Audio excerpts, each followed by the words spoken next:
Setelah mengalahkan Solotov, sniper legenda di season 1 dan 2 kemarin, kali ini kita akan melanjutkan petualangan Bob Lee melawan organisasi penguasa arus bawah di Amerika sana. Yang bahkan presiden pun segan dengan para anggota organisasi ini. So ini adalah lanjutan dari serial shooter kemarin, jadi ya yang belum nonton bagusnya nonton yang season satunya dulu, linknya sudah saya taruh di deskripsi. Tanpa berlama-lama lagi, kita langsung aja lanjut ke ceritanya.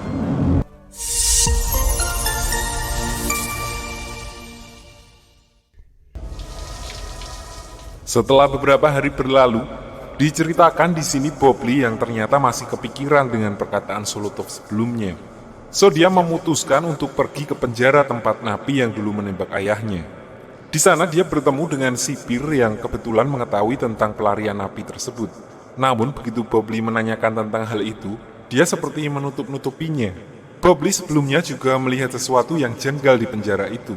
Dia melihat tumpukan kardus yang berasal dari sebuah rumah jagal bernama Red Bama, di mana seharusnya penjara tidak mendapatkan suplai daging fresh dari luar.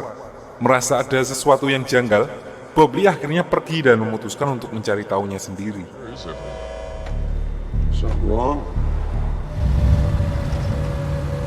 Sementara itu, di sisi lain, diperlihatkan Isaac dan agen Memphis sedang bertemu dengan Patricia.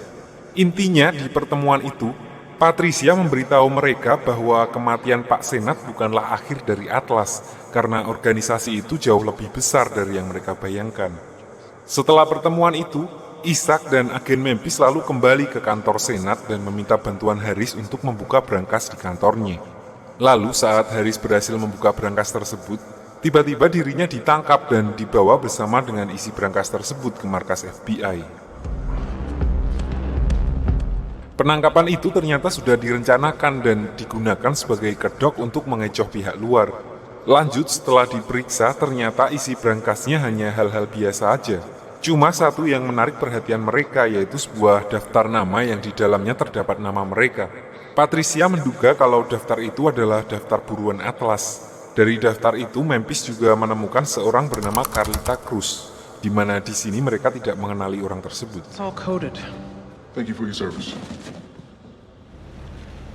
Mereka lalu memutuskan untuk mencari info tentang Carlita dan akhirnya menemukan rumah persembunyiannya. Nggak pakai lama, Isaac dan agen Memphis langsung menuju ke sana dan memeriksanya. Namun begitu sampai di sana, rumah itu ternyata sudah kosong dan agen Memphis hanya menemukan sebuah tas yang disembunyikan di bawah wastafel. Lalu begitu agen Memphis membuka tas itu, tiba-tiba sebuah flashbang yang diletakkan di dalam tas itu meledak. Untungnya agen Memphis hanya mengalami luka ringan dari ledakan tersebut. Singkat cerita, setelah agen Memphis sadar, mereka lalu memutuskan untuk kembali dan membawa tas itu untuk diperiksa. Kembali ke Bob Lee yang masih berusaha menyelidiki kasus kematian ayahnya. Di sini dia bersama dengan seorang sheriff teman lama ayahnya pergi ke sebuah bangunan bekas bank, tempat di mana napi yang kabur itu merampok. Setelah mendengar penjelasan detail tentang urutan kejadian, Bob Lee kembali menemukan hal-hal yang janggal di mana saat masa tahanannya tinggal 2 minggu lagi, napi itu malah nekat merampok bank dan membunuh salah satu penjaganya. Bob Lee merasa pasti ada alasan lain yang membuat napi itu melakukan hal tersebut.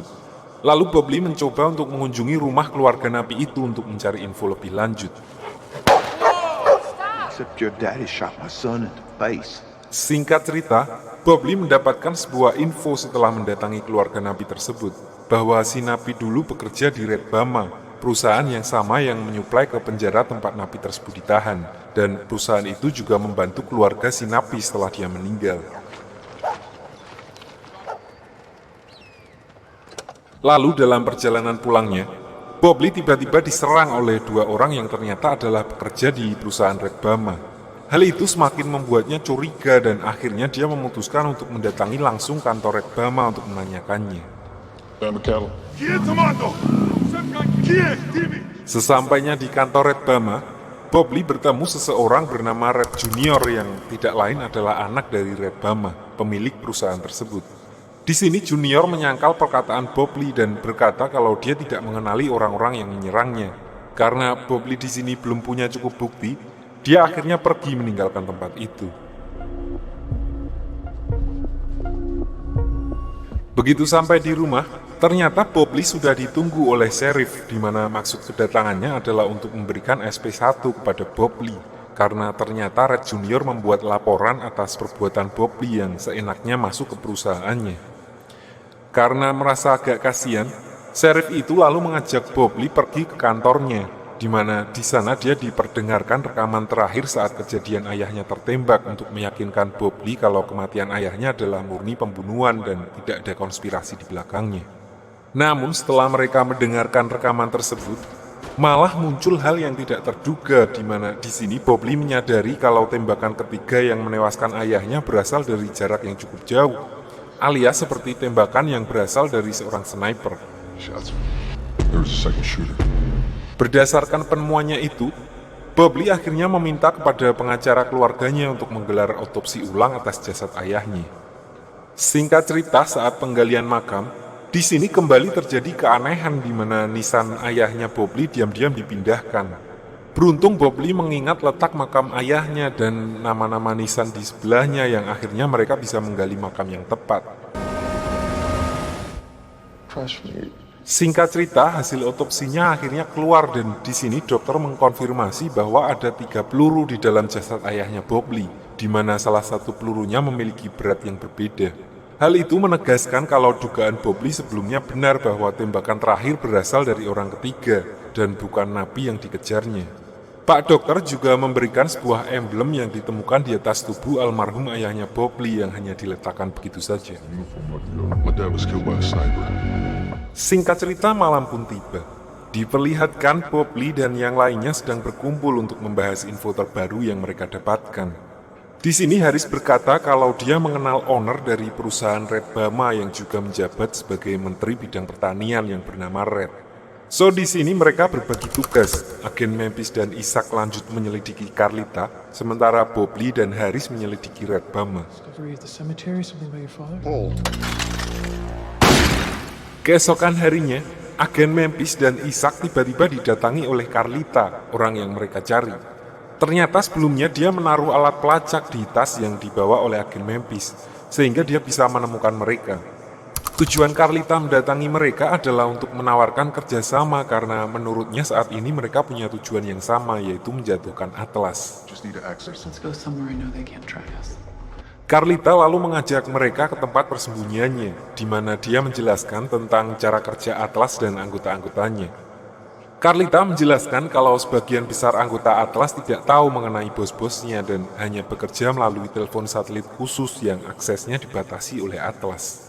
Sebenarnya Carlita mempunyai salah satu telepon satelit yang dimaksud, namun setelah dia masuk daftar buruan, akses teleponnya langsung diblokir. So di sini dia mengatakan kalau ingin terhubung dengan petinggi Atlas, maka mereka harus menemukan satu telepon yang masih aktif. Mereka akhirnya memutuskan untuk melakukan sebuah misi di mana Carlita akan keluar dan menjadi umpan untuk menarik agen-agen Atlas yang ditugaskan untuk memburunya. Sementara Isaac dan agen Memphis menunggu di kejauhan untuk menyergap dan mengambil telepon mereka. Namun ternyata di sini Isaac dan agen Memphis tidak tahu kalau Carlita punya tujuan lain. Dia berhasil mengecoh agen Atlas yang membututinya. Lalu Carlita diam-diam menangkap agen Atlas lain yang mengikutinya dan pergi meninggalkan mereka.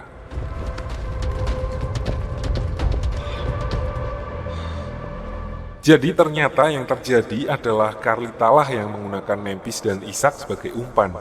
Karena merasa ditipu, mereka berdua lalu kembali ke persembunyian Carlita. Namun Carlita tidak ada di sana dan mereka hanya menemukan flash disk untuk membuka telepon satelit dan ucapan terima kasih dari Carlita. Sementara itu di sisi lain, Bob Lee dan Haris menemui sipir untuk menanyakan lagi soal kasus kematian almarhum ayahnya. Namun di sini sipir itu sama sekali tidak mau menjawab dan langsung pergi begitu saja. Bob Lee lalu mengikutinya secara diam-diam dan ternyata sipir itu pergi ke pabrik Red Bama, yang mana tujuannya adalah untuk laporan dan meminta uang tutup mulut tambahan kepada Red Junior karena akhir-akhir ini dia diteror oleh Bob Lee. Lalu secara tiba-tiba, Red Bama muncul dan langsung menikam sipir itu sambil mengatakan kepada anaknya bahwa begitulah seharusnya permasalahan diselesaikan. Lalu Bob Lee yang dari tadi masih mengintai di luar, langsung menyadari kalau si sipir itu sudah dihabisi begitu mobilnya dipindahkan oleh karyawan pabrik. So dia langsung mengajak Haris pergi dari sana karena sudah jelas baginya kalau Red Bama ada sangkut pautnya dengan kematian ayahnya. Bob Lee lalu mengajak Haris untuk menemui teman ayahnya dulu saat masih bertugas di militer. Always figured the Bob Lee swagger showed up at my door. Kembali ke masa sekarang, ternyata kedatangan Bob Lee ke tempat teman ayahnya itu sudah diketahui oleh Red Bama dan dia mengirim anak buahnya untuk menyerang mereka. Karena kalah jumlah, di sini mereka agak keteteran dan akhirnya teman ayahnya Bob Lee terkena beberapa tembakan. Namun sebelum menghembuskan nafas terakhir, ia sempat memberitahu jalan keluar dan meminta Haris untuk membawa sebuah kotak hitam yang disimpannya. Singkat cerita, Bob Lee dan Haris dengan susah payah akhirnya bisa mengalahkan orang-orang Red Bama dan pergi dari tempat itu.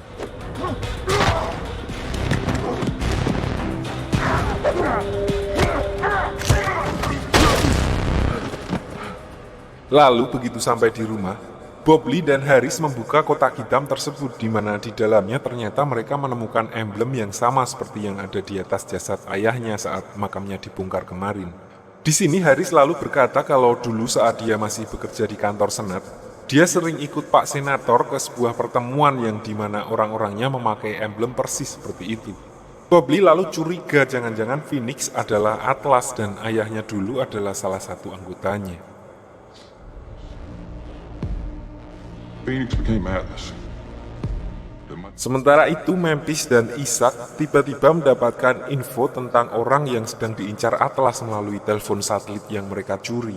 So paginya mereka langsung menuju titik yang dikirimkan Atlas tentang kemungkinan keberadaan target mereka.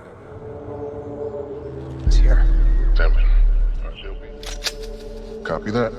Lalu setelah target mereka muncul, Memphis langsung dengan cepat menyergap orang yang dimaksud dan menyelamatkannya dari serangan agen Atlas yang berada di lokasi. Dia lalu membawanya ke sebuah hotel dan menginterogasinya di sana dan ditemukan fakta bahwa orang tersebut ternyata adalah seorang perantara jual beli bahan peledak. Di sini Isaac juga mendapatkan informasi tentang alamat sebuah gudang rahasia milik Red Bama. Di sisi lain, diperlihatkan Bob Lee yang pergi menemui Red Bama dan menanyakan soal kemungkinan Atlas yang dulunya adalah Phoenix yang telah berganti nama.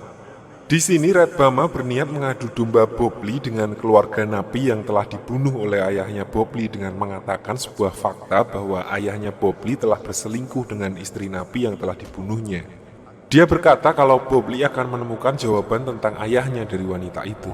Due diligence and you'll see that I'm right. Di lain sisi, Haris yang sama sekali tidak berpengalaman, dia akhirnya lengah dan berhasil tertangkap oleh anak buah Red Bama saat berada di bandara.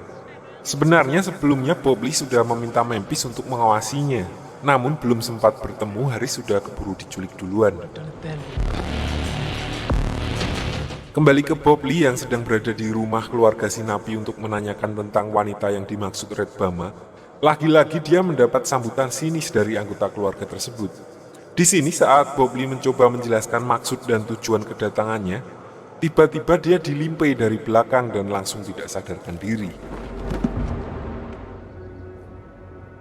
Begitu tersadar, Bob Lee sudah dalam keadaan terikat di basement mereka yang ternyata adalah pabrik pembuatan narkoboy. Di sini Bob Lee mengatakan tujuan sebenarnya dan dia tidak peduli dengan bisnis yang mereka jalankan. Coke, please. Namun mereka tidak mempercayainya begitu saja dan tetap berniat untuk menghabisi Bob Lee. Untungnya di sini salah satu anak perempuan keluarga itu yang simpati kepada Bob Lee mencoba mengalihkan perhatian ayahnya dan berhasil membuat Bob Lee melepaskan diri. Dan saat Bob Lee berniat pulang, di mobilnya terselip sebuah kertas yang menuliskan lokasi wanita yang dia cari.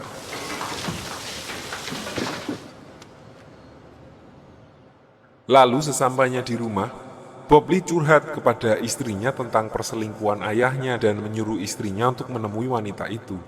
Di tengah pembicaraan mereka, tiba-tiba Bob Lee mendapat telepon dari Memphis yang mengabarkan kalau Haris telah diculik. So Bob Lee langsung mengajak Memphis untuk ketemuan dan merencanakan misi penyelamatan Haris. Singkat cerita, mereka lalu menyusup ke gudang rahasia milik Red Bama.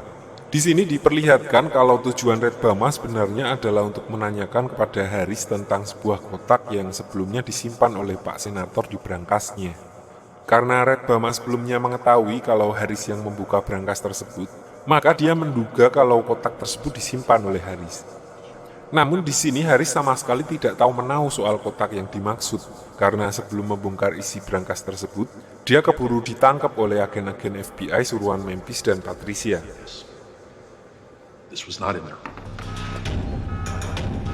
Karena merasa tidak puas dengan jawaban Haris, Red Bama lalu memerintahkan anak buahnya untuk menahan Haris di ruang bawah tanah. Haris akhirnya bertemu dengan Bob Lee yang dari tadi membuntutinya di ruang bawah tanah.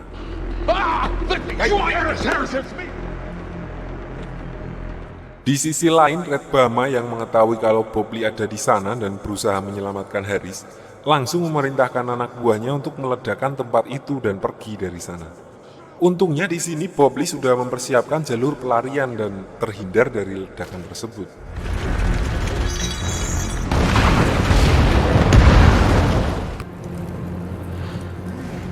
Singkat cerita, setelah kembali ke rumah, Bob Lee diberikan tumpukan surat milik ayahnya yang disimpan oleh istri si napi atau selingkuhan ayahnya Bob Lee yang disebutkan Red Bama sebelumnya. Jadi sebelumnya, Julie atau istrinya Bob Lee pergi ke tempat wanita yang dimaksud. Di sana wanita itu benar mengakui hubungannya dengan ayahnya Bob Lee dan dia memberikan surat-surat itu kepada Julie. Sheriff? Can you wait here a minute? I've got something for you. Sementara itu di sisi lain, Haris yang sedang bersama dengan Ishak dan Memphis memberitahu mereka berdua kalau Red Bama sebelumnya bertanya tentang sebuah kotak yang disimpan di dalam berangkas milik Pak Senator. Di sini Memphis mengatakan kalau dia tidak melihat sebuah kotak di berangkas itu.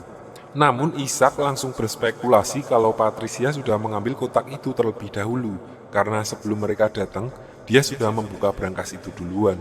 Then a white key card. There were 4 of us in the room that didn't everything to say. Di sisi lain, Bob Lee yang sedang mengamati foto dari surat-surat ayahnya, tiba-tiba teringat sesuatu yang dikatakan ayahnya tentang rekannya yang dulu tertembak di kaki karena kecelakaan dan membuatnya harus keluar dari tim Phoenix. Bob Lee lalu mencoba mencari petunjuk dan berusaha untuk bertemu dengan orang itu.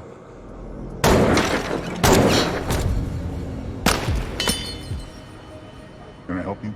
Singkat cerita, setelah mendapatkan informasi dari asosiasi veteran dan berhasil bertemu dengan orang yang dimaksud, Bob Lee menyadari kalau dia hanyalah orang suruhan dan bukan rekan ayahnya yang asli. Sementara itu, Memphis, Ishak, dan Haris diperlihatkan sedang merencanakan penyergapan Patricia untuk menanyakan tentang kotak yang dimaksud Red Bama sebelumnya. So, mereka membagi tugas. Ishak mengalihkan bodyguard Patricia, Memphis yang mengurus Patricia, dan Haris yang bawa mobil. Of course.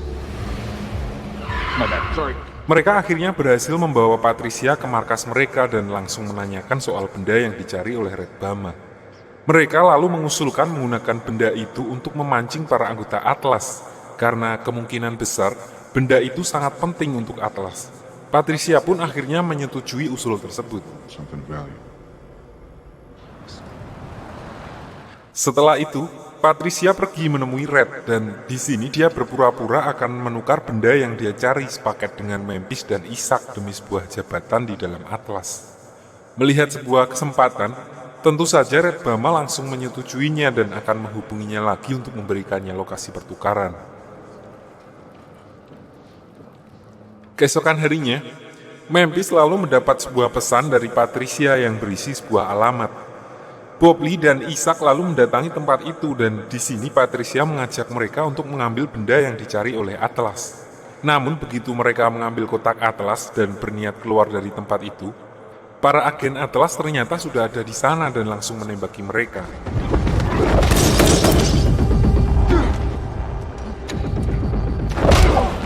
Beruntung di sini Bob Lee dan Ishak dapat mengendalikan situasi. Setelah mereka berhasil lolos, Red Bama lalu menghubungi Patricia dan berkata kalau dia setuju untuk melakukan pertukaran. Dia meminta Patricia datang ke acara 40 harian Pak Senat dan berkata akan menemuinya di sana. Good enough for me. Bring the card. Singkat cerita, hari yang dimaksud akhirnya tiba. Agar tidak menarik perhatian, hanya Patricia dan Haris yang masuk ke dalam, sementara Bob Lee, Isaac, dan Memphis menunggu di luar sambil mengamati situasi. Di dalam, Red Bama meminta Patricia untuk pergi ke sebuah ruangan untuk melakukan pertukaran di sana. Sebelum pergi, Patricia meyakinkan Haris untuk tenang dan membiarkannya pergi sendiri. So, Patricia pergi ke tempat pertukaran sementara Haris melaporkan hal itu kepada yang lain. Where the hell are you guys? Di sisi lain, Bob Lee dan yang lainnya juga menyadari adanya pergerakan dari para agen Atlas yang ada di sana. Bob Lee dan Isaac lalu mencoba untuk mengikuti para agen itu secara diam-diam, sementara Memphis berusaha masuk ke gedung pertemuan untuk mengecek kondisi. Namun, tindakan Memphis ternyata menarik perhatian dan membuat penyamarannya terbongkar. So, para agen Atlas yang masih berada di sekitarnya langsung berusaha untuk menangkapnya. Lalu di sini tiba-tiba Carlita muncul untuk membantunya.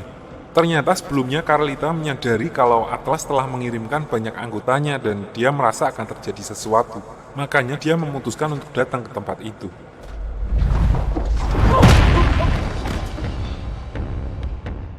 Sementara itu, Patricia yang sudah sampai di lokasi pertukaran, di sana hanya ada satu agen Atlas yang sudah menunggunya. Dan tanpa banyak basa-basi, orang itu langsung menghabisi Patricia dengan 2 kali tembakan. Gak lama berselang, Bob Lee dan yang lainnya berhasil menyusul Patricia. Namun mereka sudah terlambat dan menemukan Patricia sudah tewas di sana. Karena merasa kehilangan harapan, mereka lalu memutuskan untuk kembali ke tempat persembunyiannya. Disinilah secara tidak sengaja, Haris menemukan kalau ternyata sebelum Patricia pergi, dia menyelipkan kotak Atlas ke dalam jasnya, seolah-olah almarhum Patricia sudah menyadari apa yang akan menimpanya. That card is all Atlas wants right now. Yeah? Well, I got some advice for you. Lalu Bob Lee juga tiba-tiba mendapat telepon dari rekan ayahnya dulu yang sebelumnya dia cari. Dia berkata kalau sebelum meninggal, Patricia memberitahunya jika Bob Lee sedang mencarinya. I must always be perfect, but Patricia Gregson said you wanted to talk to me. Singkat cerita, Bob Lee lalu mengajak Isaac untuk menemui orang itu. Untuk sampai ke sana, Bob Lee diminta untuk menaiki bis sesuai instruksinya dan memastikan kalau tidak ada orang yang mengikutinya. Namun di tengah perjalanannya, Bob Lee menyadari kalau bis yang mereka naiki mengambil rute berbeda dari yang seharusnya. Di sini Bob Lee mencoba untuk menanyakan ke supir bis tersebut dan ternyata orang-orang di dalam bis itu adalah kelompok dari rekan ayahnya Bob Lee yang juga ada di sana. nice to meet you. Orang itu menceritakan apa yang sebenarnya terjadi dengan ayahnya Bob Lee. Alasan dia dibunuh oleh Atlas adalah karena ayahnya Bob Lee mencoba untuk membongkar semua kejahatan Atlas, termasuk kejahatan-kejahatan perang yang dulu dilakukannya. Mendengar hal itu, Bob Lee tampak tidak percaya kalau ayahnya telah melakukan kejahatan perang. Probability calculation. This crazy old man has wasted our time. Orang itu lalu menjelaskan kalau dulu ayahnya hanya melaksanakan perintah dari sebuah fraksi bayangan di Kementerian Pertahanan. Fraksi bayangan itu yang nggak tercatat di organisasi pemerintahan. Organisasi itu dikepalai oleh seseorang bernama Catherine, dan berkat kecerdasan ayahnya Bob Lee, Atlas mampu memiliki strategi penyergapan dengan tingkat keberhasilan sangat tinggi dan masih dipakai sampai sekarang. Dude, you got us backed up against this river, and you bet our ass. Orang itu lalu bercerita kalau dulu dia dan ayahnya Bob Lee sempat mendapat misi untuk menyingkirkan salah satu jenderal Vietnam di kediamannya tanpa menggunakan atribut Amerika. Seragam, senapan, semuanya made in Vietnam. Namun begitu sampai di TKP dan tinggal mengeksekusi target, dia merasa kalau ada sesuatu yang ganjil soal target mereka. Namun ayahnya Bob Lee tidak peduli dan tetap mengeksekusinya. Dan setelahnya baru diketahui kalau orang yang mereka eksekusi bukanlah seorang jenderal, namun sengaja dibuat seolah-olah seperti itu agar para tentara mau menjalankan misinya. Dia lalu berkata kepada Bob Lee kalau sejak kejadian itu perasaannya jadi tidak tenang. Ayahnya Bob Lee yang menyadari hal itu menyarankan agar dia melukai dirinya sendiri, karena hanya itulah jalan satu-satunya untuk keluar dari tim Phoenix. So dia sengaja menembak kakinya sendiri dan melakukannya seperti sebuah kecelakaan agar bisa dipulangkan kembali ke Amerika. Doing the mission. My dad would have encouraged that kind of cowardice. Dia juga menyarankan Bob Lee untuk menemui Catherine, orang yang dulu menjadi perantara tim Phoenix dan Pentagon. yang mana kabar terakhir yang terdengar dia berada di sebuah RSJ di daerah utara. She's crazy. The more you'll suffer. Sementara itu, di sisi lain, diperlihatkan Memphis, Haris, dan Carlita sedang mengatur pertemuan Haris dengan salah satu teman lamanya dulu yang saat ini bekerja di sebuah perusahaan bernama Titan. Hal itu mereka lakukan karena di kotak atlas yang ternyata adalah sebuah harddisk, terdapat nama dan logo perusahaan tersebut. So mereka mencoba untuk tipis-tipis menggali informasi dari teman lama Haris yang bekerja di sana. Namun ternyata beberapa agen Atlas sudah standby di tempat pertemuan Haris. Lalu begitu Haris mengeluarkan harddisk tersebut untuk menanyakannya, tiba-tiba mereka diserang oleh salah satu agen yang menyamar. Beruntung di sini Carlita dan Memphis dapat membaca situasi dan langsung menyelamatkan mereka berdua. Singkat cerita, mereka akhirnya bisa kabur dan kembali ke tempat persembunyian dengan aman, termasuk si cewek temannya Haris yang juga dibawa ke sana. Lalu Memphis menanyakan tentang harddisk tersebut dan akhirnya di sini cewek itu memberitahu kalau benda itu adalah sebuah alat untuk membuka sebuah jaringan komunikasi rahasia milik pemerintah. Di dalam harddisk tersebut terdapat sebuah program khusus yang digunakan untuk membuka akses komputer yang hanya ada di dalam kantor pusat Titan. Ternyata Carlita sudah mencuri kartu akses milik si cewek yang kebetulan wajahnya tipis-tipis mirip sama Memphis. Mereka lalu menelpon Bob Lee dan berencana untuk menyusup ke dalam kantor Titan dengan menggunakan kartu akses tersebut. Text us your location. We'll be there soon. Arms broker in custody. He's worked for Atlas on Lena. Singkat cerita, mereka akhirnya mulai menjalankan misinya. Memphis menyusup ke dalam sementara Carlita dan Haris memantau dari luar. Awalnya semuanya berjalan sesuai rencana. Memphis berhasil mengakses komputer yang dimaksud dan melihat-lihat isinya. Dia juga sempat mengambil beberapa foto untuk bukti. Namun gak berselang lama, aksinya terbongkar dan Atlas langsung mengirim pasukannya untuk menangkap Memphis. Situation. Nadine is blown. She needs help getting out. Got a clean phone? Sementara itu, Bob Lee dan Isaac yang baru aja sampai di sana, begitu melihat situasinya, Bob Lee berinisiatif untuk menelpon polisi dan mengatakan kalau ada bom di gedung tersebut. Hal itu dilakukannya untuk memancing polisi sungguhan datang ke sana, karena Bob Lee yakin kalau polisi-polisi yang sudah ada di sana pasti adalah para agen Atlas yang menyamar. I'm with Homeland. You gotta leave the building immediately. So you can't bomb. Di sisi lain, Memphis berusaha memanfaatkan momen kacau itu untuk menyelinap keluar. Namun sayangnya di sini beberapa anggota Atlas yang menyamar jadi polisi melihatnya di kerumunan dan langsung mengejar Memphis. Dia lalu bersembunyi di sebuah ruangan untuk mengecoh agen yang mengejarnya. Lalu nggak berselang lama, polisi-polisi yang asli juga sampai di sana. Menyadari hal itu, Memphis langsung menyerahkan diri ke polisi yang asli agar selamat dari kejaran para agen Atlas yang menyamar.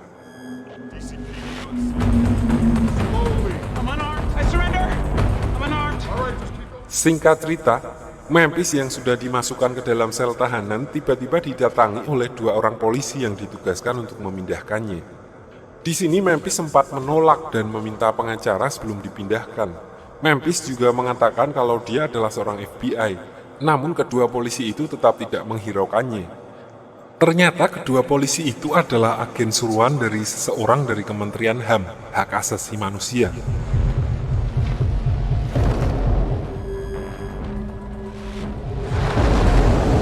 Setelah bertemu dengan Memphis, orang itu lalu memperkenalkan diri sebagai Margo dan berkata kalau dia punya tujuan yang sama dengan Memphis, yaitu menjatuhkan Atlas.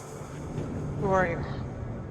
Di sini Margo menawarkan kerjasama dengan Memphis atau lebih tepatnya memaksa untuk bekerja sama karena kalau Memphis menolak, dia mengancam akan memenjarakan Memphis, Bob Lee, dan Isaac sambil menunjukkan bukti-bukti kuat tentang kegiatan mereka selama ini yang dinilai melanggar hukum. It's my truth. So it's the truth. Pertama, Margo menyuruh Memphis untuk mendapatkan sebuah flash disk yang sebelumnya dipegang oleh Patricia. So akhirnya Memphis mau nggak mau menerima tawaran tersebut. You're out of your depth. Singkat cerita, Memphis lalu kembali ke tempat persembunyian mereka dan memberitahukan Bob Lee dan yang lainnya soal Margo. Di sini Memphis juga menceritakan soal isi dari komputer khusus yang berhasil dia buka sebelumnya. Di Dia mengatakan kalau di dalamnya terdapat misi-misi Atlas untuk menyingkirkan beberapa orang penting di dalam pemerintahan. Bob Lee lalu berkata mungkin dia bisa mendapat info lebih detail melalui Catherine, orang yang dibicarakan rekan ayahnya tempo hari. So mereka akhirnya membagi tugas. Bob Lee dan Isaac menemui Catherine, sementara yang lainnya pergi ke rumah almarhum Patricia untuk mencari sebuah flash disk. Singkat cerita, Bob Lee dan Isaac akhirnya sampai di rumah sakit jiwa dan berhasil menemui Catherine yang kelihatannya normal-normal aja. Catherine mengatakan kalau penyebab dia harus tinggal di rumah sakit jiwa adalah karena tanda kutip hadiah dari Atlas untuk tidak menyingkirkannya karena jasa-jasanya. Di sini Catherine juga mengatakan kedatangan Bob Lee untuk menemuinya dapat diartikan juga kalau waktunya sudah tiba, alias dia akan benar-benar dihabisi oleh Atlas. So dia mempersilahkan Bob Lee untuk bertanya apapun. Tanpa membuang waktu, Bob Lee lalu menanyakan apa tujuan Atlas sebenarnya.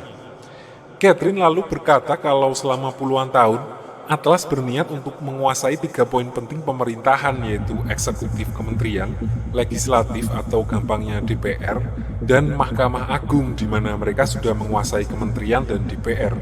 Jadi sekarang mereka mengincar kursi Hakim Agung untuk membuat Atlas mampu mempunyai kekuasaan mutlak atas negara, bahkan untuk melengsarkan seorang presiden sekalipun dan menggantikannya dengan siapapun yang mereka suka. He controlled the Senate Judiciary. Namun sayangnya, belum sempat Catherine berkata banyak, tiba-tiba salah satu agen Atlas sudah ada di belakang mereka dengan menyamar sebagai perawat dan langsung menembak Catherine. Bob Lee dan Isaac lalu mengejar agen tersebut. Namun tindakannya itu disalahartikan oleh polisi dan mengira kalau mereka berdua yang membunuh Catherine. So mereka berdua akhirnya memutuskan untuk kabur dari tempat itu. Sementara itu di sisi lain, diperlihatkan Memphis dan yang lainnya yang sedang berada di rumah Patricia. Lalu dengan menggunakan ID-nya sebagai seorang FBI, Memphis berhasil masuk dan mendapatkan flash disk yang dimaksud tersembunyi di kotak rahasia milik Patricia. Namun ternyata, Red Bama yang sudah memerintahkan anak buahnya untuk mengawasi rumah Patricia mendapat laporan kalau Memphis dan yang lainnya ada di sana. Dia lalu mengikuti mobil tersebut bersama anak buahnya dan akhirnya menemukan tempat persembunyian mereka.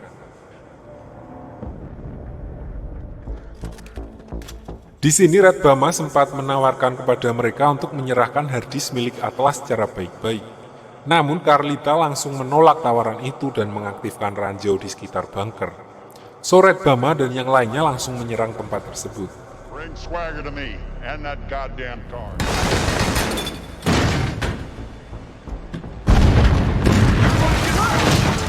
Di sini karena Bob Lee dan yang lainnya lebih menguasai medan, mereka akhirnya bisa menyingkirkan sebagian besar anak buah Red Bama. Lalu karena Red Bama menyadari dirinya sudah mulai kalah, dia akhirnya memilih untuk kabur dari sana.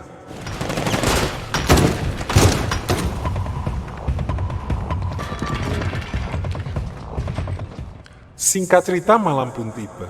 Mereka semua lalu menemui Margo untuk memberikan flash disk yang dimintanya. Di sini Margo lalu memperlihatkan kepada mereka isi flash disk tersebut yang tidak lain adalah data-data para petinggi Atlas. Salah satunya adalah pemimpin Atlas bernama Andrew Gould, yang tidak lain adalah kepala staf presiden yang menjabat saat ini. Tell us, how do we end Atlas? I like my country. Sementara itu di sisi lain, diperlihatkan pengacara Bob Lee yang sedang berada di rumah Bob Lee, tiba-tiba didatangi oleh Junior, anak Red Bama. Di sini sepertinya dia ingin menunjukkan kepada ayahnya bahwa dia bukan bocah lagi dan udah mampu gitu membantu ayahnya menyelesaikan sebuah masalah. So kedatangannya adalah untuk meminta bukti soal Atlas milik ayahnya Bob Lee yang ditinggalkan sebelum kematiannya. Namun di sini pengacara Bob Lee berkata kalau dia tidak tahu menau soal itu. Dan Junior yang udah keburu emosi langsung menghajarnya habis-habisan. Beruntung Julie atau istrinya Bob Lee datang dan langsung memukul Junior dari belakang. Akhirnya karena sadar kalau urusannya bakal panjang kalau sampai istri Bob Lee terluka, Junior langsung memilih kabur dari tempat itu. I need an ambulance right now. Singkat cerita, pengacara Bob Lee akhirnya dirawat di rumah sakit karena luka yang dideritanya cukup serius. Bob Lee yang tidak terima atas perlakuan Junior lalu berniat untuk membalasnya. So dia langsung menuju ke pabrik Red Bama. Setelah mengintai dari atas bukit dan memastikan kalau Junior ada di sana, sebelum masuk, Bob Lee lebih dulu menelpon sheriff dan memintanya untuk segera datang menyusul. Hey, you might want to get over to Bama Cattle. Begitu masuk ke dalam dan melihat Junior, Bob Lee langsung menghajarnya habis-habisan. Dia juga sempat menanyakan apa tujuannya sampai tega menghajar pengacaranya yang sudah kakek-kakek. Awalnya di sini Junior tidak mau mengaku, namun setelah diancam akan digergaji tangannya, dia akhirnya mengatakan kalau dia sedang mencari sesuatu milik ayahnya.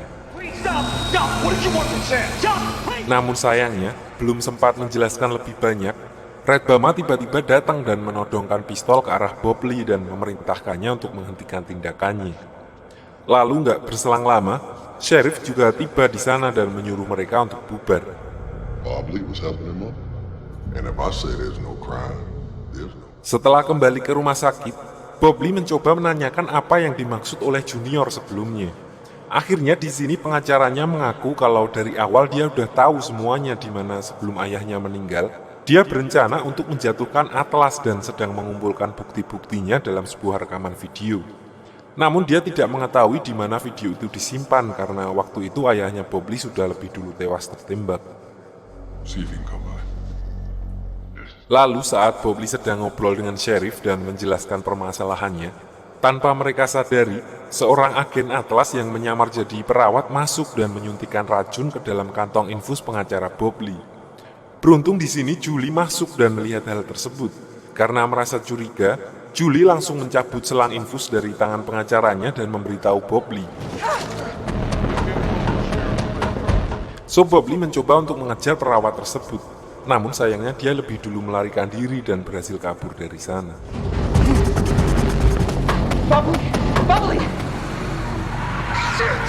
Sementara itu di sisi lain, diperlihatkan Memphis dan yang lainnya yang masih sibuk menyelidiki Atlas.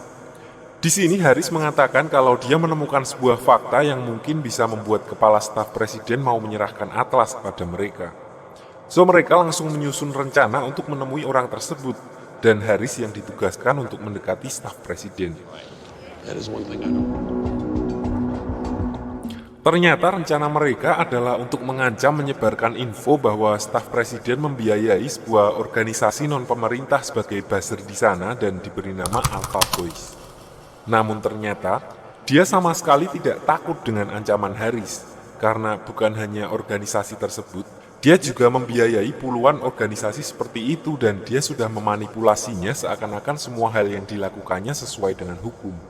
Whatever you're planning on doing, stop. Sementara itu, Carlita yang dari awal mengawasi dari kejauhan, melihat salah satu agen Atlas teman lamanya yang juga ada di sana. Dia lalu menemuinya di sebuah perpustakaan. Ternyata di sini Carlita menawarkan sebuah pertukaran. Dia bersedia menyerahkan kotak milik Atlas asal namanya dihapus dari daftar buruan. Dia lalu meminta waktu selama 48 jam untuk mendapatkan kotak Atlas. Beralih ke Red Bama, diperlihatkan di sini dirinya sedang memarahi anaknya karena telah menyebabkan masalah dengan secara terang-terangan menyerang salah satu orang terdekat Bob Lee. So di sini dia mengajak anaknya pergi untuk menghindari polisi dan juga kejaran Bob Lee. Lalu Red Bama membawa anaknya ke sebuah tempat persembunyian milik Atlas, dan Junior diminta untuk tinggal di sana sampai masalah dengan Bob Lee terselesaikan. Dia juga menemui pemimpin dari organisasi Atlas bernama Russo yang juga ada di tempat itu. Dalam percakapannya, Russo berkata kalau tindakan Junior sudah sangat terlalu jauh. Sekarang Bob Lee jadi mengetahui soal video yang dibuat ayahnya yang mana jika dia berhasil menemukannya, maka eksistensi Atlas bisa terancam. So tanpa diduga, Russo berkata kalau Junior harus disingkirkan sesuai dengan visi misi Atlas, di mana setiap orang yang mengancam keselamatan Atlas harus disingkirkan. Dia lalu meminta Red Bama untuk memilih akan melakukannya sendiri atau menyerahkannya kepada Atlas. Dengan berat hati, Red Bama akhirnya mengiyakan perintah itu dan memilih melakukannya sendiri. Akhirnya di malam hari, di tempat yang sama yang awalnya Red Bama kira akan menjadi tempat aman untuk Junior malah menjadi tempatnya dieksekusi. Red Bama memberinya Homer yang sebelumnya sudah dicampur racun dan berkata kalau itu untuk merayakan langkah awal Junior yang akan segera bergabung dengan Atlas. Righteous. So dengan senang gembira, Junior meminumnya dan untuk yang terakhir kalinya Red Bama memeluk anaknya yang dinilai agak bego.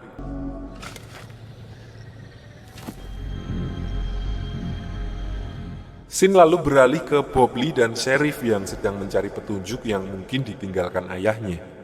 Saat Bobley sedang memeriksa salah satu berkas milik ayahnya, dia melihat sebuah catatan yang merujuk pada sebuah kasus yang ditanganinya dulu. So dia bersama Sheriff pergi ke pusat penyimpanan berkas kepolisian untuk mengecek file kasus tersebut. Di antara selipan-selipan map kasus ayahnya, ternyata terdapat sebuah kaset pita milik ayahnya yang tersimpan di sana.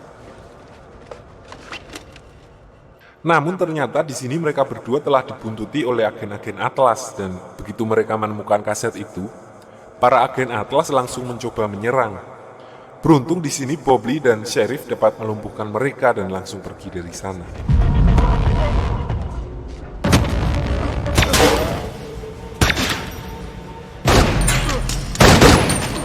Singkat cerita, akhirnya dari video itu diketahui fakta-fakta bahwa dulu saat ayahnya bertugas di Vietnam, timnya ditugaskan bukan untuk kepentingan negara, melainkan kepentingan Atlas yang dulu masih bernama Phoenix. Jadi diceritakan dulu ayahnya sempat mendapat misi dari Catherine di mana ayah Bobley dan timnya diminta untuk menggagalkan penyelundupan senjata curian oleh pihak Vietnam. Saat itu mereka ditugaskan bersama satu orang tambahan bernama Ray Brooks yang ditugaskan untuk memimpin misi tersebut. Dari awal ayahnya Bobley sudah merasakan ada sesuatu yang mengganjal karena dia dan timnya tidak diberikan detail tentang misi tersebut. Pokoknya cuma disuruh untuk menyergap truk di perbatasan, selebihnya mereka tidak diberitahu apapun. Who's running you? Akhirnya setelah mendapatkan truk yang dimaksud, karena penasaran, ayahnya Bobley lalu melihat isi di dalamnya, yang ternyata bukan senjata yang dia temukan, melainkan tumpukan narkoba, sama seperti yang ditemukan Bobley dan timnya saat bertugas di Afghanistan. Dia juga menyaksikan bagaimana dengan entengnya Brooke menembaki para kurir yang sebenarnya nggak tahu apa-apa. Lalu karena emosi dan jiwa keadilannya meronta-ronta, ayahnya Bobley lalu menghentikan Brooke dengan memukulnya tepat di bagian pelipis dan berkata kalau timnya sama sekali tidak ikut campur dengan urusan ini.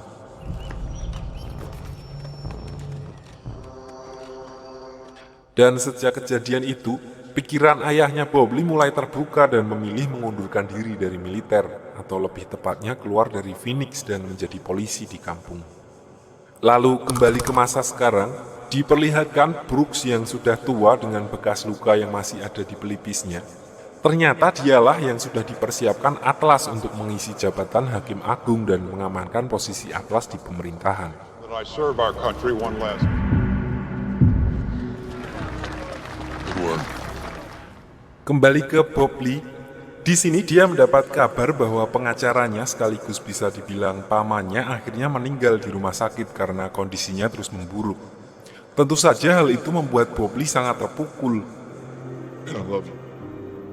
Karena dia belum tahu kalau Junior udah mati dibunuh ayahnya sendiri, dengan digerakkan oleh emosi, Bobley mencari keberadaan Junior dengan menghajar orang-orang yang pernah kontak dengan Junior hingga mendapat info kalau dia berada di Washington bersama dengan kelompok Alpha Boys, ormas yang dibiayai staf presiden sebagai buzzer, di mana ternyata hal itu adalah jebakan yang sudah direncanakan oleh Red Bama.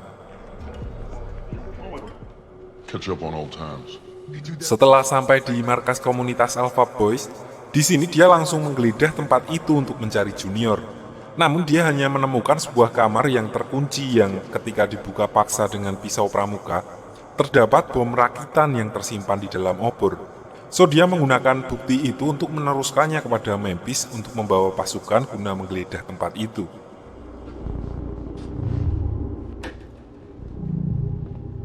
Di sini dia ditemui oleh pemimpin Alpha Boys yang diperintahkan oleh Red Bama untuk mengulur waktu. So dia berkata kalau Alpha Boys mempunyai aturan, jika Bobley dapat mengalahkan orang yang terkuat di sana, maka dia akan mendapatkan apapun yang dia mau termasuk lokasi Junior. So Bobley dengan senang hati meladeninya. Navy SEAL. Yeah? Call it. Di sisi lain, Isaac dan Memphis yang masih terus berusaha untuk menggagalkan rencana Atlas dalam pengangkatan Brooks menjadi hakim agung, mereka janjian untuk menemui staf presiden secara diam-diam di sebuah stasiun. Di sini mereka mengancam staf presiden untuk menyingkirkan Brooks atau mereka akan menyebarkan video milik ayahnya Bobley. Namun ternyata staf presiden telah menyiapkan bala bantuan seorang agen Atlas yang menyamar sebagai gelandangan. Memphis dan Isaac yang sudah sangat hafal dengan gerak-gerik Atlas tentu saja dapat mengantisipasi hal itu, dan di sini Isaac malah menghabisi staf presiden karena dia telah menyinggung soal kematian istri Isaac. You want quality time with your wife. Sementara itu, karena Isaac, Memphis, dan Bobley sedang pergi, hanya tinggal Carlita dan Haris yang jaga pos. Di sini Carlita memanfaatkan momen itu untuk memberikan obat tidur kepada Haris dengan modus ngejak chill asik, dan begitu Haris tepar, dia menguncinya di dalam dan pergi dengan membawa kotak Atlas untuk diserahkan kepada teman lamanya yang masih bekerja untuk Atlas.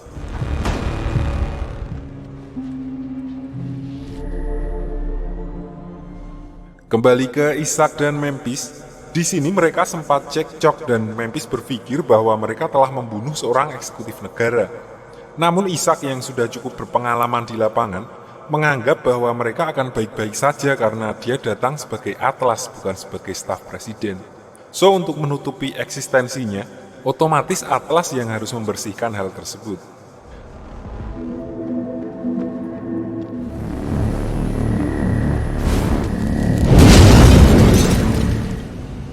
Sesampainya di pos, sebelum mereka menyadari bahwa Haris terkunci di dalam gudang dan kotak Atlas yang sudah diambil oleh Carlita, mereka mendapatkan pesan dari Bobley tentang sebuah bom yang berada di markas Alpha Boys. So mereka meminta bantuan Margo untuk menggerebek tempat itu. Do not enter those premises. Do you copy? Balik ke Bobley saat hari pertarungan, di sini ternyata musuhnya adalah Kurt Angle pas SmackDown WWE.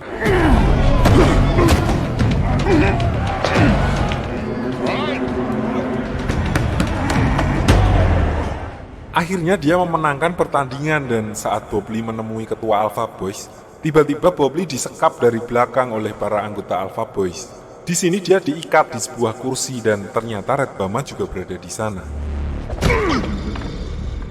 Ketika melihat Red Bama, Bobley langsung menanyakan tentang keberadaan Junior kepadanya. Dan di sini Red Bama mengatakan yang sesungguhnya jika Junior sudah mati dan dia sendiri yang membunuhnya. You killed him? Rencana Red Bama adalah untuk membalas dendam anaknya dengan menyiksa Bobley. Namun, tiba-tiba Isaac datang yang membawa rombongan FBI untuk memeriksa tempat tersebut, di mana hal itu di luar rencana Red Bama, dan akhirnya dia melarikan diri.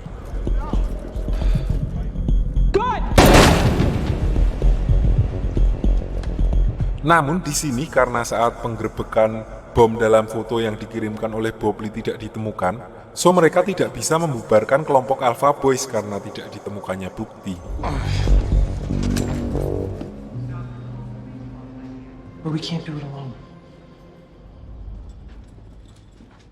Sesampainya di tempat persembunyian mereka, dikarenakan Carlita dan Haris masih belum juga kelihatan, Isaac dan yang lainnya mulai curiga, dan setelah dicek, ternyata kotak milik Atlas juga telah hilang, sementara Haris ditemukan terikat di gudang yang menandakan jika Carlita yang telah membawa kotak milik Atlas. The hell's a track? Namun selanjutnya mereka juga menemukan sebuah pelacak GPS yang mengarah ke sebuah tempat yang konon digunakan sebagai pembuangan limbah nuklir. Mereka curiga bahwa kepergian Carlita adalah untuk menjadi umpan untuk memberitahu mereka posisi markas Atlas yang sesungguhnya. We're in the middle of a nuclear waste. Lalu Bobley dan Isaac menuju tempat yang diberikan Carlita, sementara Memphis dan Haris bertugas mencegah Brooks dilantik menjadi hakim agung. Until this is finished. You think All they heard Bob the Nailer was... Di sana mereka menemukan wilayah tersebut terdapat banyak sekali perangkap yang membuat mereka semakin yakin bahwa mereka menuju ke arah yang tepat.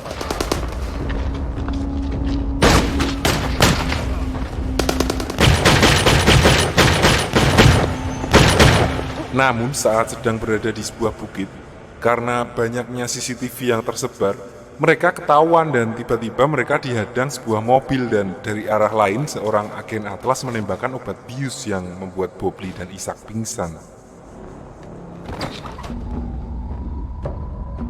Di sisi lain diperlihatkan Carlita dan orang suruhan Atlas menemui Russo untuk memberikan kotak Atlas.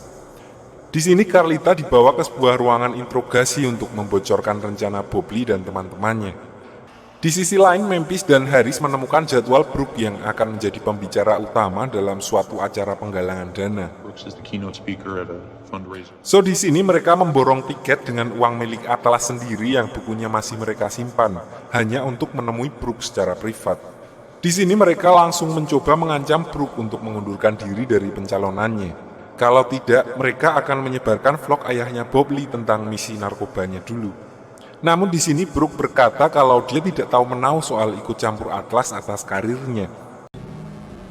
Sementara itu di sisi lain, Bob Lee dibawa ke suatu ruangan oleh Russo, dan di sini dia didengarkan suara anak dan istrinya yang ternyata selama ini disadap oleh Atlas. Ternyata hal ini adalah suatu program Atlas untuk mencuci otak para kandidatnya, di mana di kasus Bob Lee dia disuruh untuk membunuh Isaac. Di sini Bob Lee berlagak terpengaruh oleh program tersebut. Lalu saat Russo datang, Bob Lee langsung menghajarnya dan melarikan diri.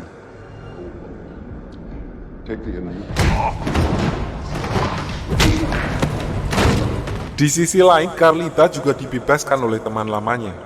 Lalu dia menggunakan kesempatan itu untuk merakit sebuah bom dan di sini dia tidak sengaja bertemu dengan Bob Lee yang sedang nyasar.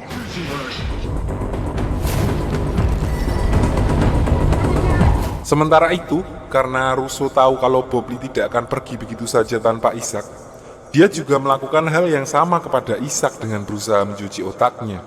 Namun di tengah usahanya, tiba-tiba Carlita dan Bob Lee datang melalui ventilasi udara dan langsung menangkap Russo dan menghabisinya. Go. Lanjut, sebelum bomnya meledak, Bob Lee dan Isaac menyempatkan untuk masuk ke ruang dokumen milik Atlas dan mengambil bukti-bukti yang berhubungan dengan ayahnya. Di sini baru diketahui pembunuh ayahnya Bob Lee adalah Brooke sendiri, calon hakim agung yang akan dilantik. Lalu karena bomnya keburu meledak dan mereka sudah mendapatkan apa yang mereka butuhkan, Bob Lee dan Isaac langsung pergi dari tempat itu dengan menyandera beberapa agen Atlas yang masih training.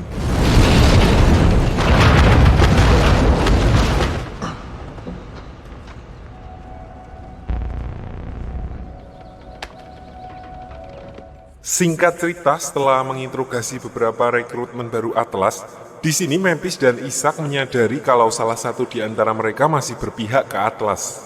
So Memphis dan Isaac sengaja memancing dengan memberitahu orang itu kalau mereka telah mengetahui tentang semua rencana Atlas dan berniat untuk menggagalkannya. Mereka berdua yakin kalau rekrutmen itu akan kembali ke atasannya dan akan melaporkan info tersebut. We still have the 3 Atlas recruits, so just press them hard. Di sisi lain, Bob Lee masih mengintai Brooks dan memberinya sebutir peluru sebagai penanda seperti yang dia lakukan kepada Lon Scott di video kemarin. But there's someone else here. Lalu Bob Lee meminta bantuan Harris untuk bisa mendekati Brooks yang sedang berada di sebuah hotel. Dengan memanfaatkan skill basa-basinya, Harris akhirnya mengetahui nomor kamar tempat Brooks menginap. Bob Lee lalu meminta Harris untuk menunggunya di mobil, sementara dia pergi menyelinap ke kamar Brooks untuk menculiknya.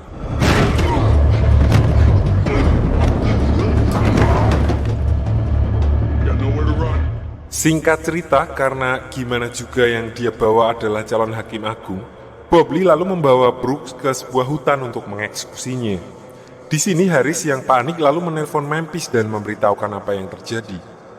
Mendengar kabar tersebut, Memphis lalu meminta Isaac untuk mengambil alih misi pengintaian rekrutmen Atlas karena dia akan pergi menyusul Bob dan meminta bantuan Margo untuk mengirimkan pasukan FBI ke lokasi. Karena dia punya firasat agen-agen Atlas pasti juga sedang menuju ke sana untuk menyelamatkan Brooks. Di sisi lain, Isaac melihat rekrutmen yang mereka jadikan umpan pergi menemui Red Bama untuk melaporkan soal Memphis dan Isaac. Namun di tengah percakapan mereka, Red Bama mendapat pesan yang mengabarkan kalau Brooke diculik oleh Bob Lee. Di sini Red Bama lalu memerintahkan rekrutmen itu untuk mengumpulkan orang-orang yang tersisa dan menyergap Bob Lee. They know where the explosives are. You've got to say, and it better be more than I'm sorry. Sementara itu, Isaac yang dari tadi memantau mereka secara diam-diam, mendengar mereka membicarakan sesuatu tentang sebuah bom yang sudah dipersiapkan. Dia lalu mengikuti Red Bama dan di sini terlihat Red Bama yang sedang menemui agen Atlas lainnya. Isaac yang merasa curiga lalu ganti mengikuti agen Atlas tersebut. Can you stand Parada? Namun ternyata, agen Atlas itu menyadari kalau dia sedang dibuntuti dan menyerang Isaac secara diam-diam. Dia memukul Isaac sampai menyebabkannya tidak sadarkan diri dan berniat membakar ruangan tersebut bersama Isaac. Beruntung Isaac tersadar sebelum api melahapnya sehingga dia sanggup meloloskan diri.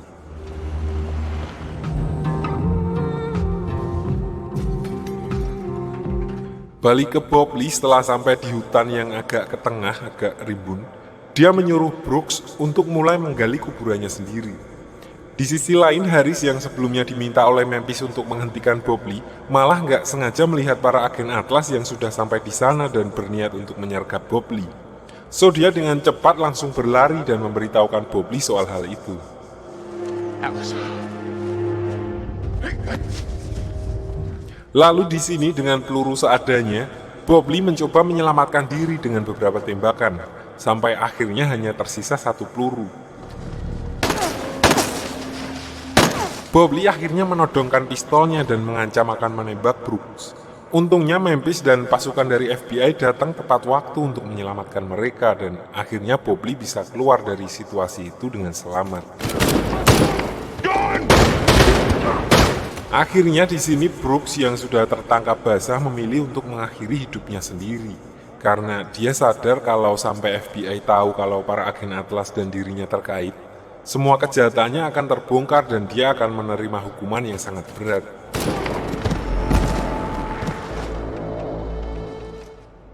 Lalu atas penyanderaan itu, Bob Lee dan Harris juga harus ditangkap oleh FBI untuk dimintai keterangan.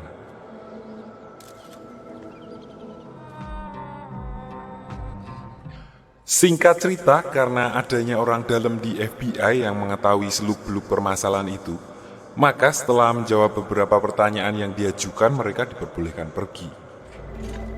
Anything from Julie? Nothing. It's Julie. She's on her way here. Sementara itu, diperlihatkan Red Bama yang sedang menemui Pak Presiden untuk meminta bantuannya memasukkan pengganti Brooks untuk mengamankan posisi Atlas di pemerintahan. Namun di sini Pak Presiden menolak permintaan itu dan berkata kalau dia telah menurutinya sekali dengan mencalonkan Brooks sebagai Hakim Agung. Namun setelah Brooks meninggal tidak masuk di dalam perjanjian dan calon berikutnya adalah pilihan Pak Presiden sendiri. Red Bama yang tidak terima lalu mencoba untuk mengancam Pak Presiden. Namun Pak Presiden tidak menghiraukannya dan menyuruhnya keluar dari ruangan. Di sisi lain, Isaac yang sedang bersusah payah berjalan dengan luka di kepalanya, lalu mencoba menghubungi Memphis dan memintanya untuk menjemputnya. Hello? Setelah bertemu, Isaac menceritakan semua kejadian yang dialaminya. Isaac juga memberikan sebuah kalung yang berhasil direbutnya dari agen Atlas sebelum dia pingsan. Dia lalu meminta Memphis untuk memeriksa kalung tersebut. You should call your friend at the DOJ. We gotta get you. Singkat cerita, saat Memphis sedang memeriksa kalung tersebut di lab FBI, tiba-tiba dia dihampiri oleh 2 orang yang langsung dengan cepat menangkapnya. Di sisi lain, Harris yang baru mau mulai chill juga mengalami hal yang sama. Setelah mencoba melarikan diri, dia tetap tertangkap dan akhirnya dibawa oleh kedua orang tersebut. Okay, yeah. Ternyata, mereka berdua dibawa untuk bertemu dengan Presiden secara langsung. Di pertemuan itu, Presiden meminta bantuan Memphis dan Harris untuk menyelidiki sebuah serangan yang kemungkinan akan terjadi saat rapat penentuan calon Hakim Agung yang akan digelar sebentar lagi. Alasan Presiden meminta bantuan mereka bukan hal lain karena dia telah diancam oleh Red Bama dan Pak Presiden tidak bisa percaya pada orang-orang di dalam pemerintahan. Ditambah dia tahu kalau Memphis dan yang lainnya sedang berusaha untuk menggulingkan Atlas. Mereka akhirnya setuju dan bersedia membantu Presiden. That might nothing suspicious. Thank you for coming by. Setelah menghabisi orang yang membunuh ayahnya, Bob Lee bertemu istrinya. Diperlihatkan istrinya sudah mulai muak hidup dengan rasa takut secara terus-menerus, dan akhirnya Bob Lee berjanji kalau dia sudah selesai dan akan kembali ke keluarganya mulai sekarang. Tiba-tiba Memphis, Isaac, dan Haris datang dengan berkata kalau mereka berhasil menemukan petunjuk dari kalung yang diambil Isaac sebelumnya, yang ternyata berasal dari sebuah asrama gereja. Mereka juga memberitahu Bob Lee kalau Presiden meminta mereka membereskan masalah Atlas. Disinilah muncul masalah yang lebih besar dari Atlas, di mana istrinya Bob Lee pergi kelunyur-kelunyur tanpa mengatakan apapun. Lalu keesokan harinya, Bob Lee dan Isaac pergi ke asrama gereja yang dimaksud untuk mencari tahu keberadaan agen Atlas yang kemungkinan menyamar dan bersembunyi di sana. Lalu dari pengakuan suster, ada seseorang yang cocok dengan kriteria orang yang mereka cari dan bekerja di sana sebagai teknisi. Suster itu lalu mengantarkan Bob Lee dan Isaac menuju ruangan orang itu. Sambil berjalan, suster itu juga mengatakan kalau dia terakhir kali melihatnya kemarin saat minta izin membawa bus asrama untuk diservis. Lalu saat mereka hampir sampai di ruangan yang dituju, ternyata agen Atlas itu benar ada di sana dan langsung kabur begitu melihat kedatangan Bob Lee dan Isaac. Mereka berdua lalu berusaha mengejarnya, namun agen Atlas itu juga telah mempersiapkan jalur pelarian dan memasang sebuah granat di pintu keluar yang membuatnya lolos dari kejaran Bob Lee. Akhirnya Bob Lee dan Isaac memeriksa ruangan tempat persembunyian orang itu, dan di sana ditemukan bekas-bekas perakitan bom yang tampak baru saja diselesaikan. Lalu karena sebelumnya suster gereja mengatakan kalau agen Atlas tadi baru saja selesai servis bis, Bob Lee lalu beranggapan kalau Atlas berniat menggunakan teror bom yang dia pasang di salah satu bis yang menuju kantor Mahkamah Agung. So mereka langsung bergegas menuju ke sana.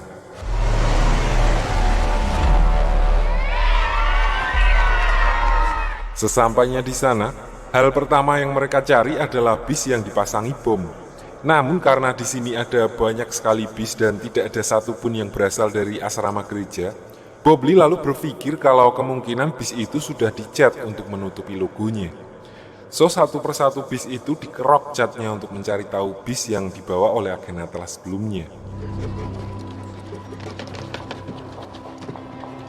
Singkat cerita, setelah mengerok undian bis, Memphis akhirnya menemukan bis yang dimaksud dan mereka menemukan bom yang sudah dipasang di bawah kursi bis tersebut.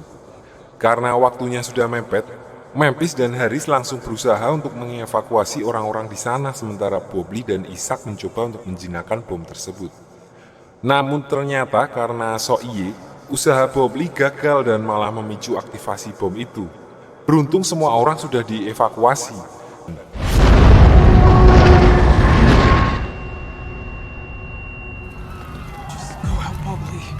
Sementara itu, ternyata tujuan Atlas dari awal adalah dengan memanfaatkan kepanikan yang terjadi pasca bom dan menyelinap ke dalam gedung untuk berpura-pura menjadi supir evakuasi salah satu hakim yang kita panggil aja Bu Susi.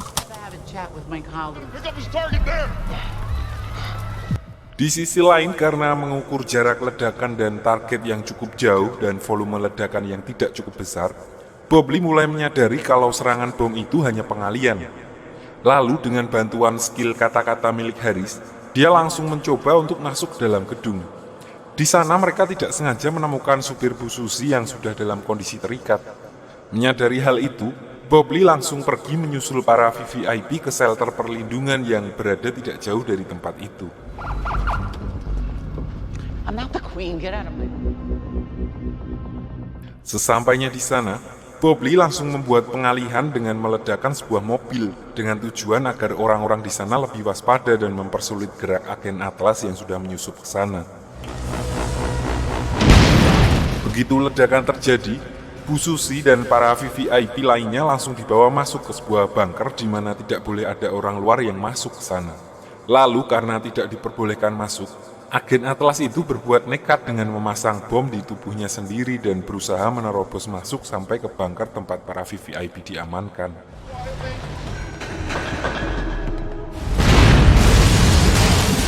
Lalu saat agen Atlas itu berhasil membuka pintu bunker, gak berselang lama Bob Lee juga sampai di sana. Bob Lee lalu memintanya untuk menyerah karena menurutnya Atlas sudah tidak ada lagi. Lalu dengan sigap Bob Lee menahan orang itu memencet detonatornya sambil menyuruh yang lainnya keluar. Setelah semua berhasil keluar, Bob Lee merebut remote pemicu dan balik menguncinya di dalam ruangan itu dan seketika langsung duar. Dengan itu maka dipastikan Atlas hanya tinggal menyisakan Red Bama seorang diri.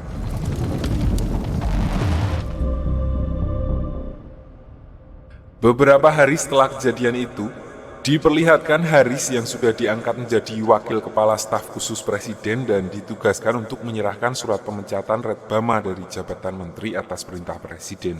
Dia juga mengatakan kalau pabrik Red Bama akan disita dan dilakukan penyelidikan atas kasus dugaan pekerja imigran gelap. Red Bama yang sudah tidak bisa apa-apa lalu dengan kesal pergi meninggalkan tempat itu. Is he in? Sementara itu Memphis dan Isaac yang sekarang mempunyai akses dan uang yang tidak terbatas dari Atlas, dengan kehidupan barunya, mereka sedang berencana untuk membuka sebuah kantor. Lalu saat mereka sedang melihat-lihat, mereka menemukan sebuah kotak yang ternyata di dalamnya berisi sebuah harddisk milik Atlas, di mana hal itu menegaskan kalau ternyata Carlita selamat dari ledakan bom saat berusaha menghabisi Russo. Downey here? Looks like Carlita made it out after all. Sementara itu, Bob Lee yang akhirnya bisa berkumpul dengan keluarganya dengan tenang, terlihat sedang memakamkan kembali ayahnya bersebelahan dengan pamannya yang juga pengacaranya. Namun saat mereka mau pulang, Red Bama datang menghampiri Bob Lee dan kedatangannya kali ini adalah untuk mengakui kekalahannya dan meminta Bob Lee untuk tidak lagi mengincarnya. So Bob Lee memintanya untuk keluar dari kota itu dan pergi sejauh mungkin. Leave Texas. Don't come back. I'm selling the cattle company and walking away. Singkat cerita, setelah mengurus berkas-berkas pabrik miliknya, Red Bama akhirnya bersiap untuk pergi dari kota itu. Namun sebelum pergi, diperlihatkan dia didatangi oleh seseorang yang ternyata adalah tentara bayaran. Ternyata di sini Red Bama belum ikhlas dengan kekalahannya dan menyewa tentara bayaran itu dengan harga mahal untuk menghabisi Bob Lee. Alasan Red Bama sengaja mengakui kekalahannya kepada Bob Lee adalah agar membuat Bob Lee lengah sehingga menjadi lebih mudah untuk menyerangnya. Okay. Get my things. Lalu saat Bob Lee sedang keluar jajan es krim bersama dengan putrinya, tiba-tiba dia mendapat telepon dari sheriff yang mengatakan kalau dia melihat sebuah helikopter mendarat di dekat rumahnya. Menyadari ada yang tidak beres, Bob Lee lalu menitipkan anaknya ke saudaranya dan langsung buru-buru pulang untuk mengecek istrinya yang lagi sendirian di rumah.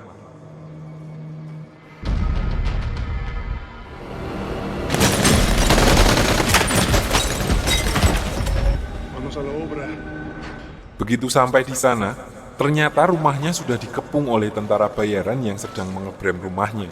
Dari dalam rumah, istrinya mencoba untuk melawan dengan menembaki tentara itu dengan senapan yang disimpan Bob Lee. Sementara Bob Lee berusaha menghabisi mereka satu persatu dari atas bukit.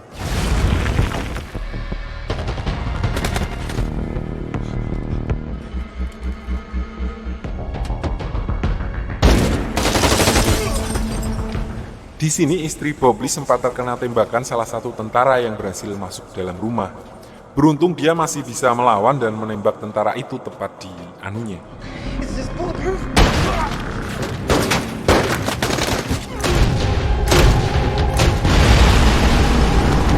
Akhirnya setelah pertempuran singkat itu dan Bob Lee berhasil menyingkirkan semua musuhnya, dia langsung bergegas masuk ke dalam rumah untuk mengecek keadaan istrinya. Namun setelah dia kira kondisi sudah aman dan berniat membawa istrinya keluar, ternyata dari kejauhan, Red Bama yang seperti sudah tahu kalau tentara bayarannya akan gagal sudah bersiap dengan snipernya dan langsung menembak ke arah Bob Lee. Namun di saat yang bersamaan, Bob Lee menunduk untuk mengambil pistol kenangan milik ayahnya yang akhirnya membuat tembakan Red Bama malah mengenai istrinya. Tembakan itu tepat mengenai leher istri Bob Lee yang langsung membuatnya meninggal di tempat.